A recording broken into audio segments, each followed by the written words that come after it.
Hello friends, welcome to LS Academy for Technical Education. In today's video we'll discuss about some other important terms of automata theory. Last video में discuss किया था कि alphabet क्या होता है, strings क्या होती हैं, क्लीन क्लोजर क्या होता है और लेंथ ऑफ द स्ट्रिंग क्या होती है। आज की वीडियो में तीन चीज़ों के बारे में डिस्कस करेंगे। आपका रिवर्स ऑफ द स्ट्रिंग क्या है, लैंग्वेजेस क्या हैं और आपकी ग्रामर क्या है। तो सबसे पहले जानने की कोशिश करते हैं कि रिवर्स ऑफ द स्ट्रिंग क्या है। तो जैसा कि हम जानते हैं कि किसी भी स्ट्रिंग को अगर रिवर्स करके लिखना हो तो हम कैसे लिखते हैं कि उसके जो भी आपके कैरेक्टर्स होंगे या सिंबल्स होंगे उनको एक रिवर्स ऑर्डर में लिख दीजिए। ठीक है, जैसे कि यहाँ पर दे रखा है रिवर्स ऑफ द स्ट्रिंग। इसको मतलब क्या है कि WR क्या कहता है, कोई भी वर्ड W उसका रिवर्स R। ठीक है, so the reverse of a string is obtained by writing the symbol in the reverse order.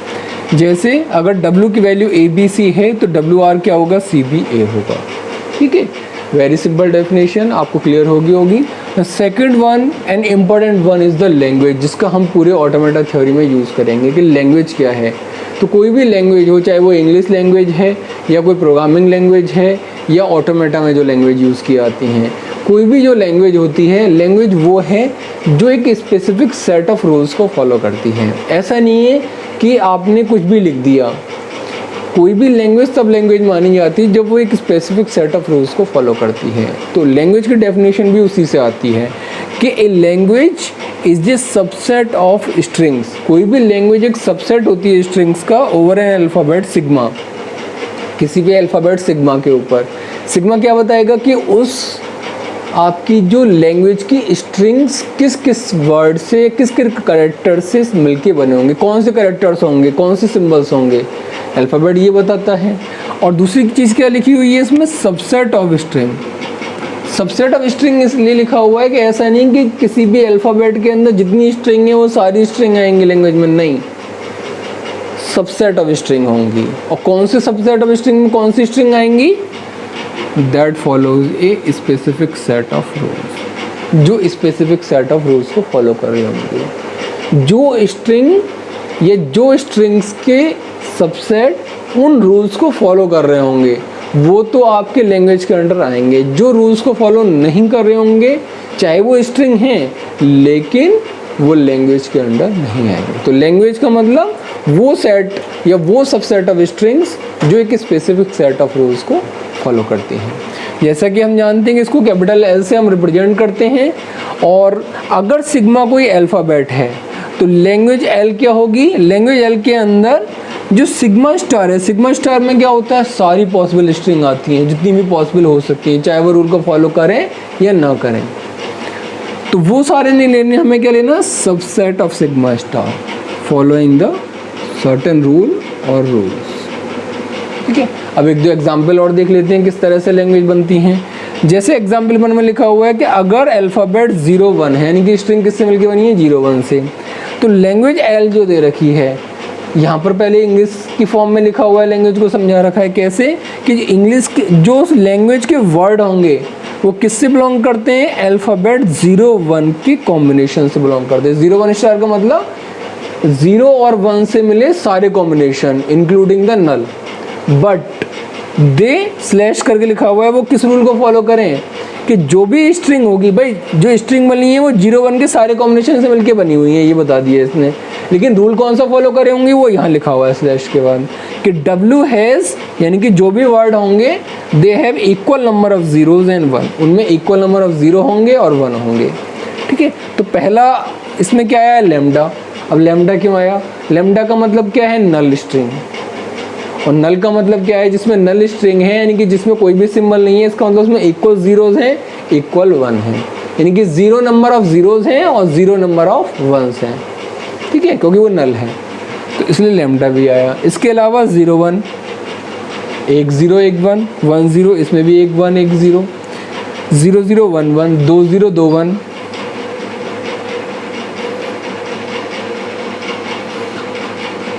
तो लैंग्वेज के अंदर कौन कौन सी स्ट्रिंग्स होंगी हमारी, एक तो लैम्डा होगी। लैम्डा क्यों होगी, क्योंकि लैम्डा के अंदर 0 नंबर ऑफ जीरोज हैं और 0 नंबर ऑफ 1s हैं। इसके अलावा 0-1, 1-0 1-1, 1-0 1-1 1-0, 0-0 1-1, 2-0 2-1, 1-1 0-0, 2-1 2-0, 0101 इसमें भी 2 0 2 1 है, 0110 इसमें भी 2 0 2 1 है, 1010 इसमें 2 0 2 1 है, 101010 इसमें 3 0 3 1 है। ऐसे बहुत सारे पॉसिबल कॉम्बिनेशन बनेंगे, लेकिन सिर्फ वही स्ट्रिंग होंगी जो यहाँ रूल जो लिखा हुआ है उसको फॉलो कर रहे हैं। They will come under the category of that language. ऐसे दूसरा एक एग्जाम्पल है कि अगर सिग्मा अल्फ़ाबेट ABC के कॉम्बिनेशन से मिलके बना हुआ है तो एल लैंग्वेज क्या है, उसके अंदर वो वर्ड होंगे जो ABC या उसके सारे पॉसिबल कॉम्बिनेशन से मिलके बने, क्योंकि स्टार लगा हुआ है। बट W है स्ट्रिंग, W के अंदर कौन कौन सी स्ट्रिंग होंगी, स्टार्टिंग विद A जो कि A से स्टार्ट होंगी and ending with C। Language का रूल क्या कह रहा है कि वो सिर्फ आपको स्ट्रिंग इंक्लूड करनी है जो A से स्टार्ट हो और C पर एंड हो। तो बाकी कोई स्ट्रिंग नहीं है कि अब लैम्डा है, लैम्डा A से स्टार्ट हो C से एंड थोड़ी हो रहा है, तो लैम्डा तो आएगा नहीं। कौन कौन सी आएंगी, जो A से स्टार्ट हो और C से एंड हो। देखिए AC, A से स्टार्ट है C से एंड है, ABC A से स्टार्ट C से एंड, AABC A से स्टार्ट C से एंड, AAC A से स्टार्ट C से एंड, A से स्टार्ट C से एंड, A से स्टार्ट C से एंड, A से स्टार्ट C से एंड, A से स्टार्ट C से एंड। यानी वो सारी स्ट्रिंग जिनका पहला वर्ड A है और लास्ट आपका जो कैरेक्टर है उनमें या वर्ड है वो क्या है, C है। ठीक है, तो वो सारे किसके अंडर आएंगे, आपकी लैंग्वेज के अंडर आएंगे। तो आपको आइडिया लगा होगा कि लैंग्वेज का मतलब क्या है, लैंग्वेज को किस तरीके से हम रिप्रेजेंट करते हैं।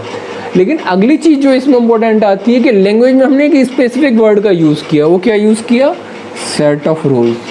अब इंग्लिश लैंग्वेज है, इंग्लिश लैंग्वेज को हम कहते हैं कि उसके सेट ऑफ रूल्स हैं। तो इंग्लिश के सेट ऑफ रूल्स क्या होते हैं, किसके अंडर आते हैं, वो आते हैं इंग्लिश की ग्रामर के अंडर।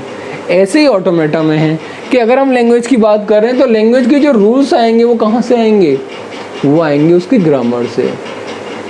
ग्रामर क्या बताती है हमें, रूल्स जो किसी भी लैंग्वेज को बनाने के लिए रिक्वायर्ड होते हैं। Now next one is the grammar. Grammar को किससे रिप्रेजेंट करेंगे, कैपिटल G से।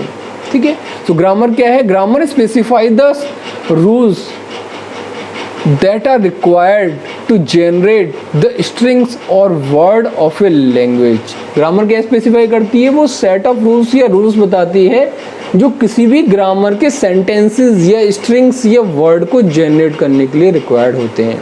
अगर रूल्स नहीं होंगे तो आप लैंग्वेज की स्ट्रिंग नहीं निकाल सकते हैं। And it is represented by capital G, इसको कैपिटल G से रिप्रेजेंट करते हैं।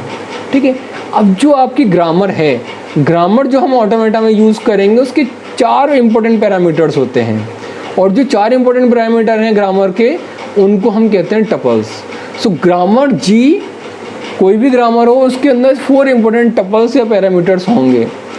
ठीक है, वो क्या क्या हैं, capital N, capital T, capital S, capital P। ठीक है, अब इनका मतलब क्या है, capital N, capital T, capital S, capital P का मतलब तो 1 बाय 1 देख लेते हैं इसका मतलब भी। सबसे पहले देखते हैं कैपिटल N का मतलब क्या है। कैपिटल N का मतलब है सेट ऑफ नॉन टर्मिनल्स या सेट ऑफ वेरिएबल्स। N मतलब नॉन टर्मिनल्स यानी कि वेरिएबल्स, वेरिएबल मतलब जिनकी वैल्यू वेरी करे। जैसे अगर मैं इंग्लिश में कहता हूँ नाउन, तो नाउन आपका नॉन टर्मिनल है, नाउन आपका वेरिएबल है। ठीक है, तो नाउन क्या है, नाउन तो भाई नेम भी हो सकता है, किसी प्लेस का नाम भी हो सकता है। यानी कि नाउन क्या रिप्रेजेंट कर रहा है, नॉन टर्मिनल वेरिएबल को रिप्रेजेंट कर रहा है। ऐसी ऑटोमेटा में है, और ऑटोमेटा में जो भी आपके नॉन टर्मिनल्स होंगे उनको हम हमेशा किससे रिप्रेजेंट करेंगे, इंग्लिश के कैपिटल लेटर से। इंग्लिश का कैपिटल लेटर लिखा हुआ है किसी ग्रामर के अंदर तो पता लग जाएगा हाँ ये वेरिएबल है। So they are represented by the capital letter such as capital A, capital B, capital E, capital C। जहाँ भी कैपिटल लेटर आ गया इंग्लिश का, आपको पता लग जाएगा ग्रामर के अंदर कि ये वेरिएबल को रिप्रेजेंट कर रहा है। ठीक है, जिसकी वैल्यू वेरी हो सकती है। दूसरा क्या है, टी का मतलब टर्मिनल, टर्मिनल का मतलब कांस्टेंट। सेट टी का मतलब क्या है, सेट ऑफ टर्मिनल्स या कांस्टेंट्स। जैसे नाउन क्या था, नॉन टर्मिनल, और नाउन की वैल्यू क्या हो सकती है, नाउन की वैल्यू किसी पर्सन का नेम हो सकता है, अमित, राजेश, राहुल, किसी प्लेस का नाम हो सकता है। ठीक है, और भी बहुत सारी चीज़ें हो सकती हैं। तो जो वैल्यू है, जो कांस्टेंट वैल्यू है कि मैंने कह दिया हाँ भाई किसी पर्सन का नेम है अमित, तो अमित क्या है, अमित टर्मिनल है, अमित क्या है, कांस्टेंट है। ठीक है, ऐसे ही इसमें यूज़ किया जाता है। इसमें कैसे पता लगेगा ये टर्मिनल है, तो उसके लिए या तो हम इंग्लिश के स्मॉल लेटर्स का यूज़ करेंगे या फिर न्यूमेरिक वैल्यूज़ का यूज़ करेंगे। ठीक है, तो स्मॉल लेटर्स इंग्लिश के लिखे हुए हैं या कोई न्यूमेरिक वैल्यू लिखी हुई है, तो वो किसको रिप्रेजेंट करती है? हमेशा नॉन टर्मिनल्स को, सॉरी टर्मिनल्स को रिप्रेजेंट करती है। जैसे A B C D E, ये अगर कहीं लिखा हुआ है स्मॉल में तो किसको रिप्रेजेंट करेगा? ये टर्मिनल्स को रिप्रेजेंट करेगा।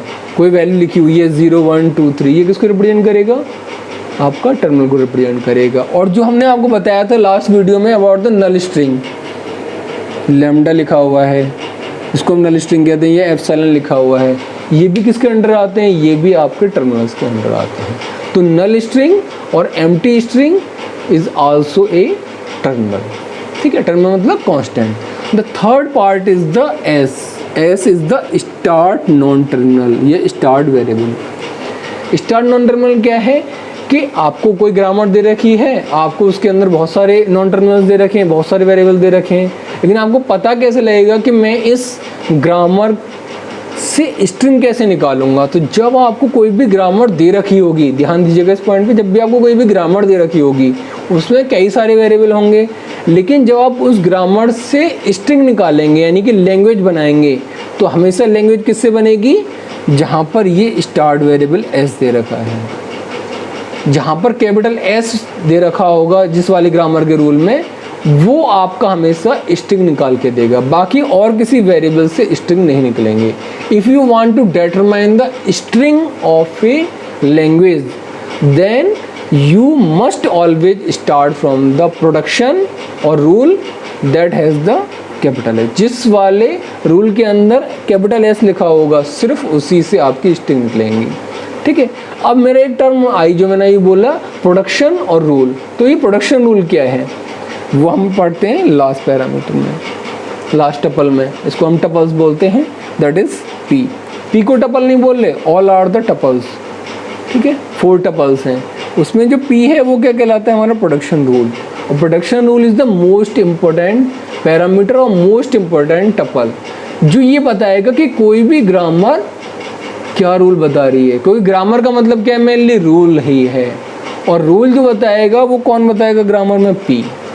ठीक है, जैसे इंग्लिश के रूल होते हैं ऐसे ही ग्रामर के जो ऑटोमेटा में ग्रामर यूज़ करेंगे उसके जो रूल्स होंगे वो ये पी बताएगा। और ऑटोमेटा में जो ग्रामर्स होती है उसके रूल्स के 2 पार्ट होते हैं, एक left hand side of rule, एक right hand side of rule. उसको रिप्रेजेंट करने के लिए हम क्या यूज़ करेंगे? Alpha tends to beta.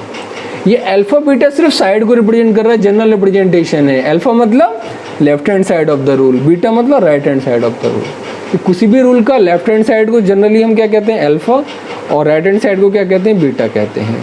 अब अल्फा में क्या होगा, बीटा में क्या होगा, और ग्रामर कितने टाइप्स की होती है, ग्रामर को हम कैसे क्लासीफाई करते हैं, that we will discuss in the next video. I hope आज की वीडियो में आपको क्लियर हुआ होगा रिवर्स ऑफ स्ट्रिंग क्या है, लैंग्वेज क्या है और ग्रामर क्या है। ग्रामर के बारे में डिटेल में ये चोमेस्की हायरार्की जो क्लासीफाई करती है डिफरेंट टाइप्स की ग्रामर को, we will discuss in the next video.